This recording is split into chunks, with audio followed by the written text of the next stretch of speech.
Wow. That was you choosing your words carefully?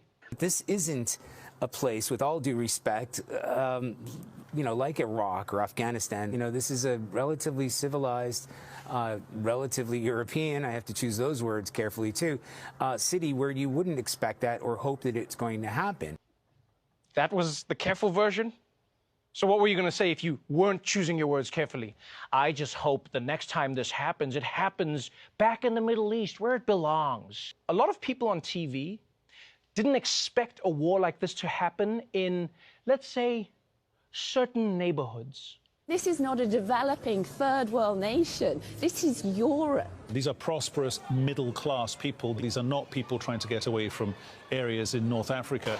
They look like any European family that you would live next door to. What could be a difference here from other conflicts, that could seem very far away, in Africa or Middle East or whatever. I mean, these are Europeans that we're seeing being killed.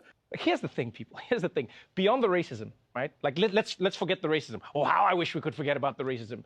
You do realize that until very recently, fighting crazy wars was Europe's thing. That was Europe's entire thing. That's all of European history. They even had something called the 100 Years' War. You understand how long that is? That's like a decade. They got a Nobel Prize because they stopped fighting. Imagine that. Now people are going to be like, oh, to see this in Europe, to see this. Like, I'll tell you now, I don't know about you, but I was shocked to see how many reporters around the world, by the way, seem to think that it's more of a tragedy when white people have to flee their countries. Because I guess what, the darkies were built for it? I mean, you see how they run in the Olympics, Peter. Clearly God has given them this talent for a reason. I totally agree. I mean, even if this wasn't a war, these people would probably be fleeing their homes for fun. It's just who they are.